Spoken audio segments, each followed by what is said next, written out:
Welcome to the Planet B podcast, where truth, transformation, and faith converge. Join us as we flip the script on ecological despair, guided by Dr. Sailesh Rao's vision for a compassionate, rewilded vegan world. Let's begin the journey to the greatest transformation in human history. Greetings, everyone, and welcome to episode 29 of the Planet B podcast.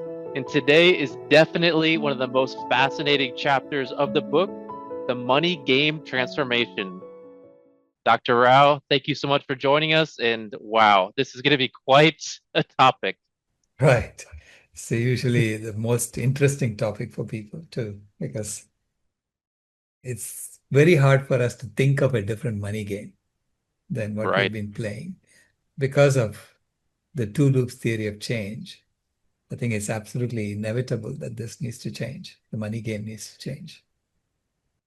And I love how you call it a money game, because in the end, that's all it is. But if you don't mind, could you start with the opening quote by Deborah Fries? Yeah, Deborah Fries said, "You cannot fundamentally change big systems. You can only abandon them and start over." So true. She's one of the founders of the Berkana Institute. It's their two-loop theory of change that I use. Why do you call it the money game? Because as human beings, we tell stories and we play games. This is how we coordinate our actions and among millions and even billions of us. We tell common stories that everyone has bought into those stories, and then we play common games. And that allows us to be this powerful species that can literally change the life support systems of a planet. Right? Because without telling these stories and playing these games, if you look at all the other species, they don't have groups of more than 100, 200, or maybe even 1,000. But beyond that, they don't coordinate very well. Okay, we can coordinate among 8 billion of us. Right. Because every one of us believes in the money game. It's that common game that everyone plays, right? And the money game, we are taught, if you want money, you have to go and extract from the planet and give it to someone who has money, who will give you something for it. It's the fundamental extractive money game that we play. Right. And it's interesting because you say it is really the one game that all of us are, I don't know if the right word is forced to play, but it is one of the major components of the Planet A system. It's the one game that allows you to tap into the resources of hundreds of our fellow humans, thousands of our fellow humans, because without it, if you go talk to someone in an indigenous community that doesn't use the money game, is not yet playing the money game, they are small communities and they help each other, in that community. But suppose you want to create a smartphone. A smartphone is assembled by thousands of people. Right. Okay. And thousands of people designed it. So it's like you're really tapping into the knowledge of maybe millions of human beings in that smartphone. Okay. And how do you then tap into that effectively? So you need to play some kind of game that allows you that benefit of the knowledge of your fellow humans and their productivity all put together to give you this useful tool. That money game is the one that allows us to coordinate at such levels. You can play the game in different ways. You can create different rules and play the game. But we have a game that we inherited. And so we were born into this game. We didn't even know. We were born into this game. Yeah. And then we were taught how to play the game and we started playing it. It's now, once you understand the money game, understand how the rules of the money game, and you realize it's actually the one that's driving the climate heating phase of our civilization, then we can say, okay, how do you architect a money game that will allow you to be in the climate healing phase for civilization? Right. Right. It's not the same game. It's a different game. If we could talk a little bit about that, the Planet A climate heating phase of this money game. And in this chapter, you highlight the fundamental roles within the money game on Planet A are the buyer, the seller, and the banker. Could you share a little bit about that, please? Yeah. So Alice wants to buy a piece of property from Charles, the seller. And then Alice goes to Bob, the banker, and asks for a loan to buy the property because she doesn't have enough money to buy the property. Okay. So according to the rules of the money game play today, Bob is allowed to give Alice a loan if he knows that Alice can return that money, number two, and he has at least 10% of the loan in his bank. Mm, So he can actually create like a factor of 10 multiplication. right. Okay. Or in effect, what happens is he's giving the money to Alice to go and buy, and he's only keeping like a small percentage of the money in the bank. So that if there's a run on the bank and everybody comes and wants the money back, he doesn't have enough. He's given it away. Right?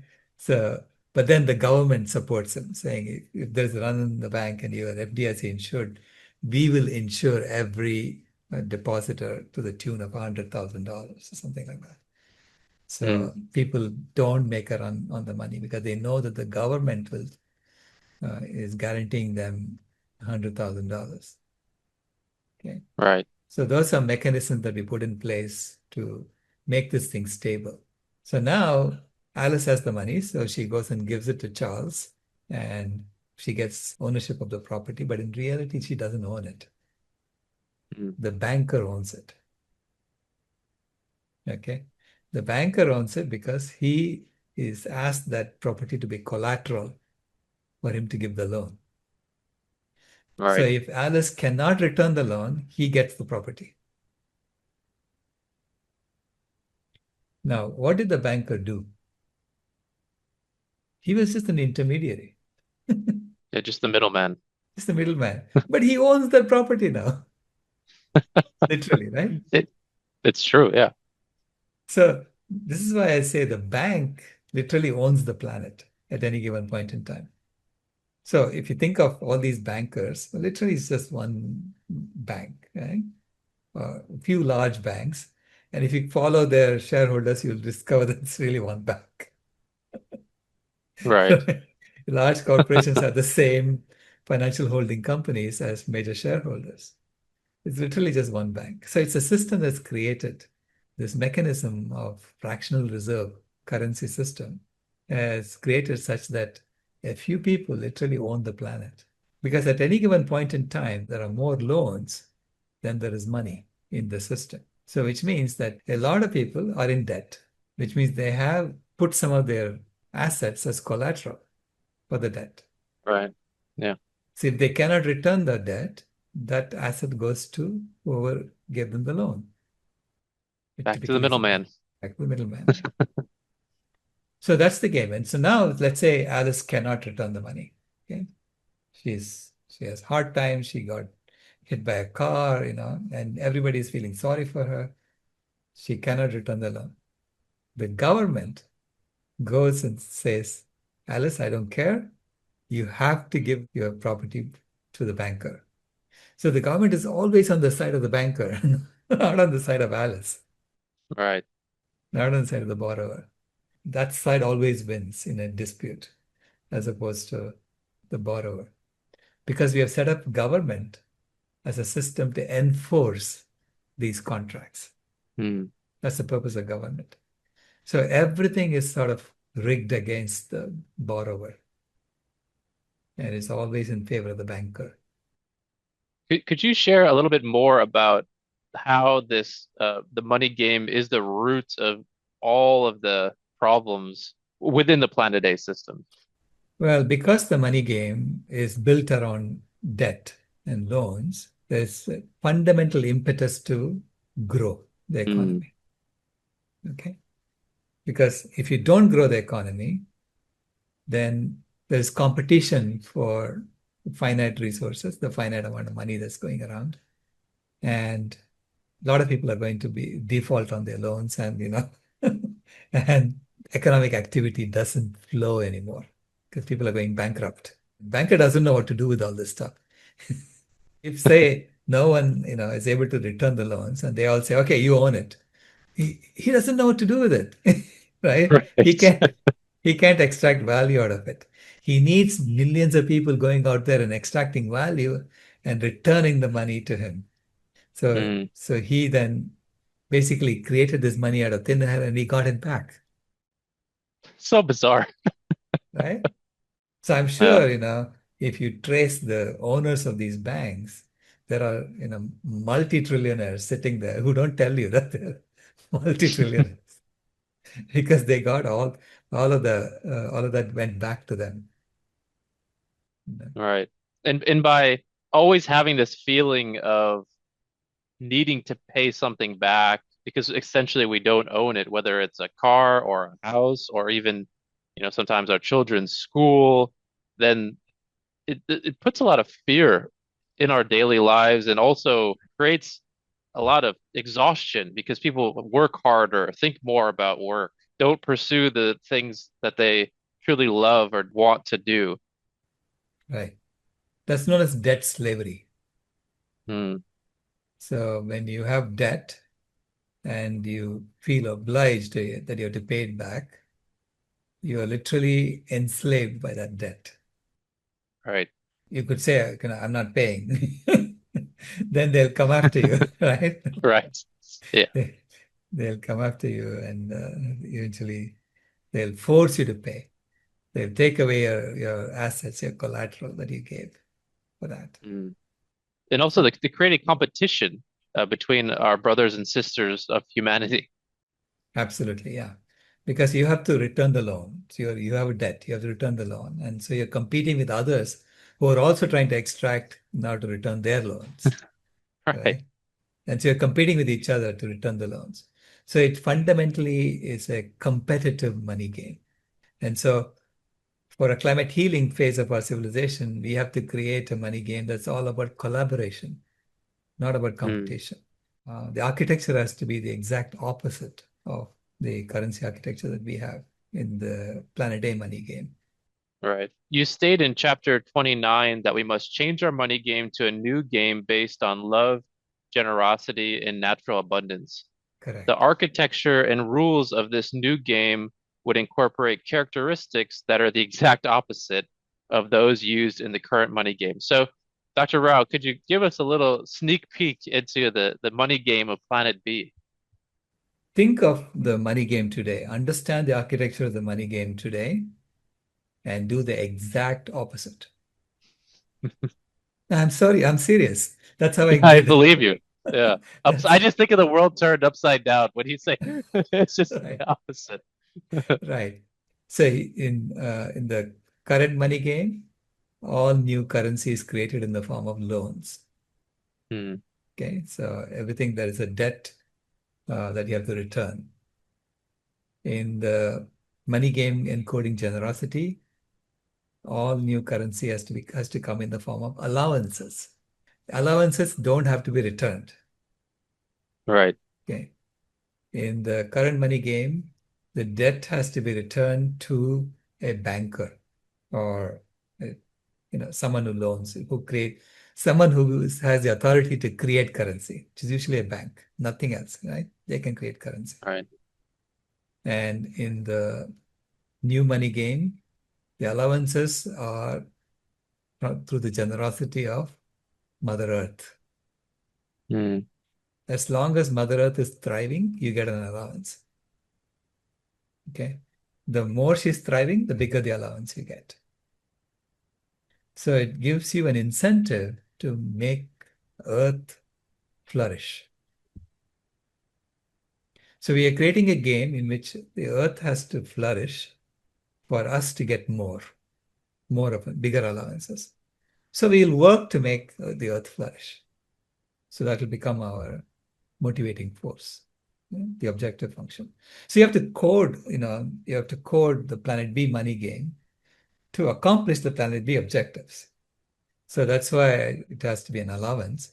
Allowance is coming from nature and not debt from a human being. Okay. Right. So that's the other opposite. And then in the current money game, the object of the game is to accumulate as much as you can for yourself. That's your source of security, Right. right? And in the new money game, for the Aquarius, I call it Aquarius money game, Mm. uh, for the new currency system, the object of the game is to deploy your resources in the best way possible that you think it's going to work. Why? Because money slowly decays over time. Right. You can't hang on to it. It Yeah. automatically decays over time. Okay. And so that's the software we need to build, okay, that it decays over time. We have to then figure out, okay, we have to tweak the decaying factor and things like that to make sure that that's similar to what the Fed does, adjusting Right. the interest rates. You know, you have to That's have what I a was thinking. Yeah. you have to have a council of wise elders who Mm. decide the decay rate. And the Not goal is politicians. no, it has to be wise elders. I think it has to be independent of politics. Yeah. Just Right. like today, I think really this Fed has to be independent of the government for it to work properly. If Mm. the politicians interfere in the Fed, this entire system on planet A will collapse very quickly, Yeah. which they're beginning to do now, So, Would each of us have resources to deploy to our community? Like right now, right, the financial system is based on country and international. Would you see right. Aquarius being more locally based in your community? Yeah. All money in Aquarius system, all money flows through individuals. There is Mm. no other money created because you are the source of work, resources. You are the one who is Right. saying, what am I going to do with this? Right? And how am I going to deploy it? This is why you have the responsibility for how it gets deployed. Now, I'm suggesting that when you go and join a community, that community will say, okay, if you want to join our community, you have to give us 10% or 20% of the flow that's coming to you. So that's coded in the community's rules. And then basically some of your money that comes to you goes to the community's coffers and they can deploy it Right. for common purposes. Okay. And then you get to deploy your money to, you say, okay, I want to do this, I want to do that, whatever you want to do. You have to deploy it and use it. If you don't use it, fine. You don't have to use it. If you don't use it, it decays Mm. automatically, right? And so if someone wants to hold money in the new system, they become actually very good for the system. Because what are they doing? Allowance is a footprint allowance. Right. So it basically says you can use this much of the earth's resources for yourself or whatever you want to do, right? Now, if you hold it, or if you get it from others and you hold it and you let it decay, you're basically not using footprint on earth. Right. So the earth will flourish more Right. because humans' Right. footprint decreased, right? Human footprint decreased overall. All right. It's just interesting, Dr. Rao, because if we were to join a local community and then part of that community agreement was to provide 10% to them, then effectively that would kind of incentivize us to want to participate in decisions and Right, interaction with that community. Not like the current, tax structure where we give 30% of our, income tax to the government and we don't see a direct reflection of what we're right, putting into it. right. So it goes directly to your community. So the only tax you pay is to your community. Okay. So the architecture is very recursive. It's the same thing that happens in every level. Okay. All The right. community belongs to a watershed, which is local to that community. And the Mm. watershed belongs to an ecosystem. And then the ecosystem belongs to the planet. So there's the watershed council. There's an ecosystem council. And then there's a planetary council. Right? So the resources flow from the individual to the community, and then from the community to the watershed it belongs to. So the community only pays taxes to the watershed that it belongs to, Hmm. no one else. The watershed council pays taxes to the ecosystem that they belong to. So there is responsibility and there is accountability built into that flow structure. So the current architecture, yeah, somebody gets a loan, okay, and they go start a business or something, and you go and work for them, and then you tap into that, you get a salary, and then you pay taxes, and it goes off somewhere, and they use all the money for whatever for the common purposes. But to get accountability, you have to go vote for someone once every 2 years, vote for someone once every 4 years. Then you have to write to that person, and that person listens to those who have the most money, not to you. Right. So it become completely useless. I mean, there is a survey done showing that responsiveness of the government to individual needs is next to nothing, is zero. Ever since the Sunshine Law was passed in 1971, which basically said that all votes of congressmen and senators has to be made public. Okay? When you vote, you want it to be secret. It's a secret ballot. Right. Why is it a secret ballot? Because otherwise you get influenced. So the principle of the secret ballot is that if it is not secret, if anyone can say, hey, you voted this way, did I not tell you to vote the other way? Right. You get coercion, right? I mean, if someone will come and buy your vote saying, I'll give you $100 and you better vote this way. And if you don't vote this way, he'll say, give me the $100 back, Yeah. right? So this is why votes have to be secret for you to be independent in voting.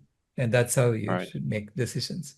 So congressmen and senators cannot vote anymore like that. It's because of the Sunshine Law. All right.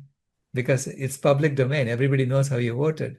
And so the donor who gave you money is going to come and say, hey, wait a minute, I told you to vote this way. And you didn't.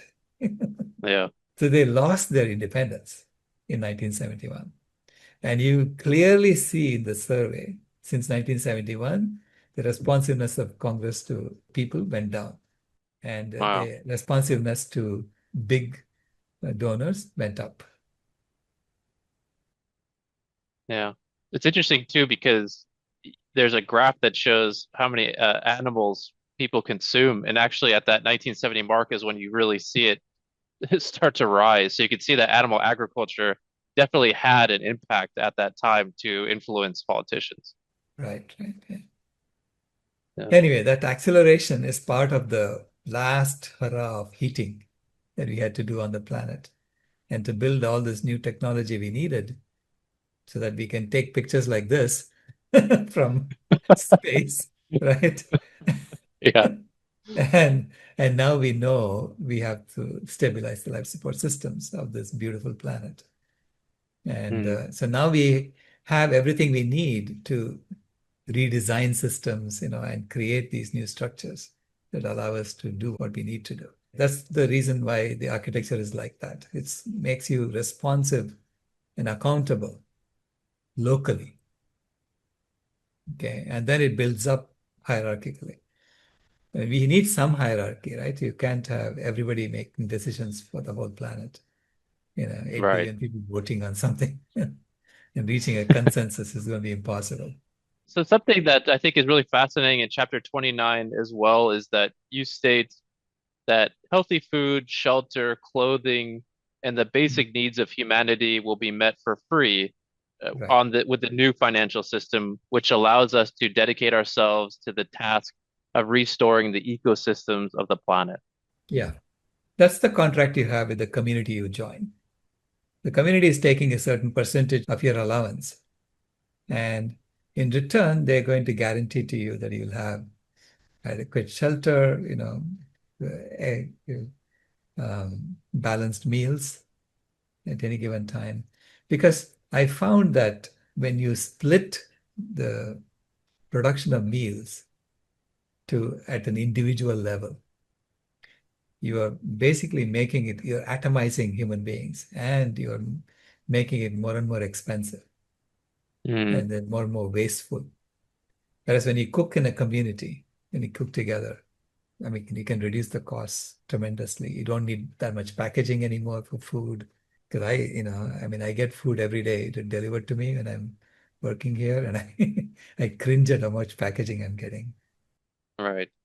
Yeah, Dr. Rao, do you think that when we shifted to this local community-based financial system and Planet B system, ideally we would be growing a lot of our food locally, right, cooking together, closer communities? It would really reduce the amount of resources that we would we would need or use. right, right, absolutely. You'll be moving away from monocultures. When you do large monocultures like that, that's when you need pesticides and, because nature doesn't like monocultures. And nature will find Right. a way to turn that into a polyculture. So you have to keep fighting nature to do that. And that's what these chemicals do. Hmm. And then you also talk about the labor would be based on volunteerism on Planet B. Correct. Yeah. Because you cannot coerce anyone to do anything because you're getting Right. allowances, right? Cannot coerce anyone.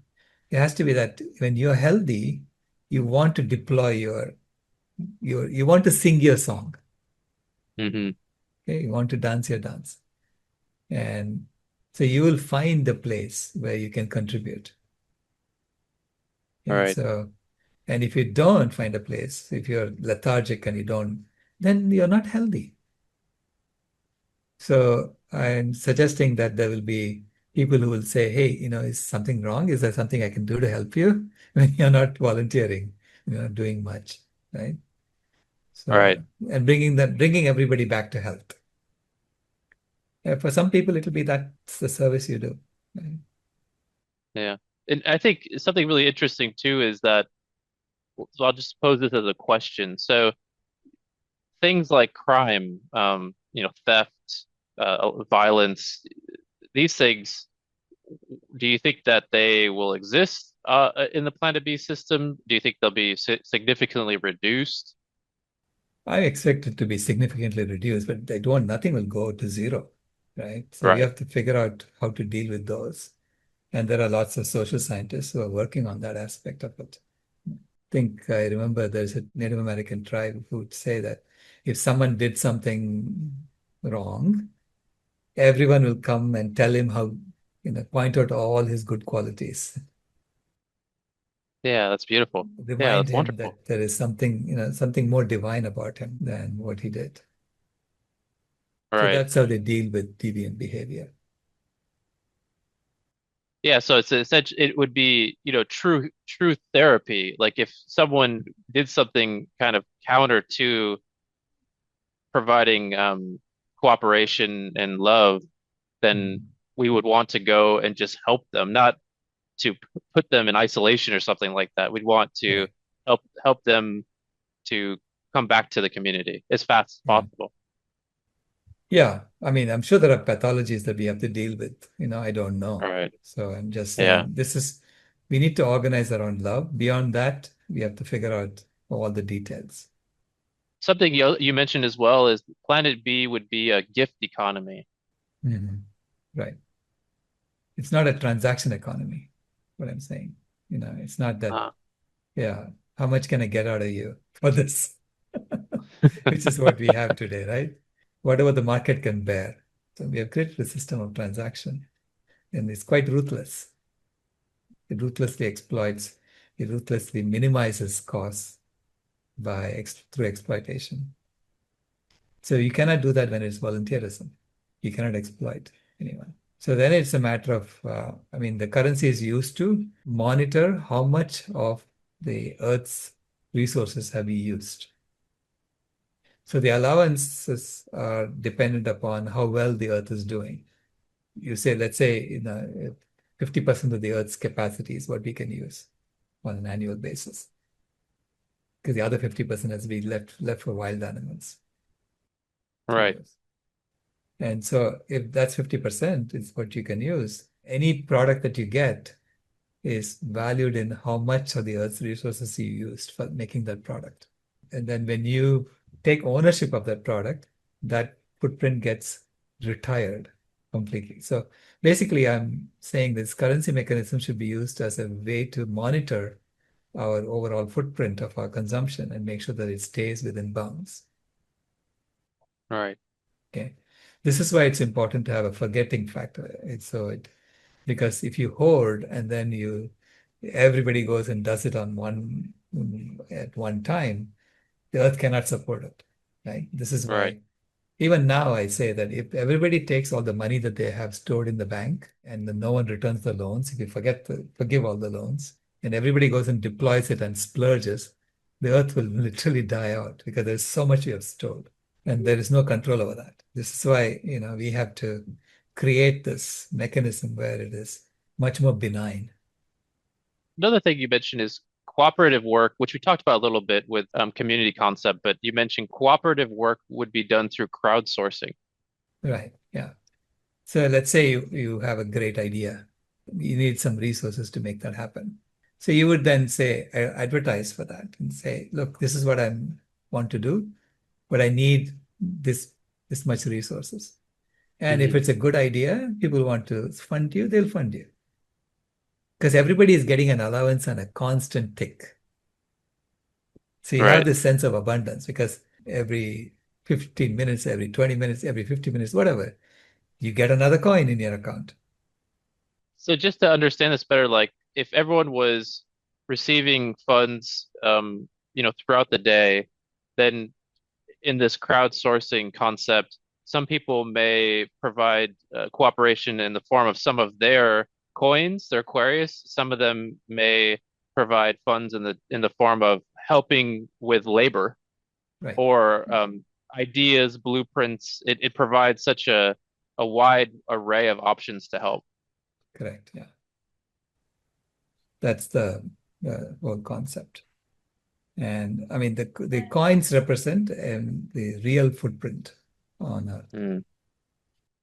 Dr. Rao, at the end of chapter 29, you state that this new monetary game ensures that the ecological footprint of humanity never exceeds the limit for ecological thrivability on planet B. Could you share a little bit about that, please? Yeah, the reason is that the coins, the currency itself represents the biocapacity of the planet. All So right. meaning if nature is flourishing, your allowance increases. If nature is not flourishing, your allowance decreases. And so it guarantees that you don't go over the ecological capacity of the planet. Right. Okay. So that gives humanity an incentive to increase the capacity of the planet, which means you have to increase the thriving of the planet. So that's when you'll get more. Okay. I mean, I think that by the time we are on that upward swing and the planet is thriving, we won't need to use all the coins. Right. We will stay well within the bounds of the capacity of the planet. Yeah. That's an exciting time. I'm looking forward to that. Me too. So, Dr. Rao, as we close up episode 29, the money game transformation, is there any closing words you'd like to share with our audience today? Now, again, think about how exciting this is. Money has always represented the old model. Imagine turning this money architecture around so that it becomes something that aids us in restoring the planet. So I think it's an exciting design and it's an exciting way of looking at things. And I'm looking forward to trying it out, implementing it and trying it out. Wonderful. Well, thank you so much, Dr. Rao. Thank you so much to our audience for joining us today. And our next episode is how you can help. So we look forward to everyone joining us once again, hopefully for our next episode. Thank you. This has been a podcast from Planet B, where we use less force and more choice. If you haven't moved here yet, we thank you for visiting.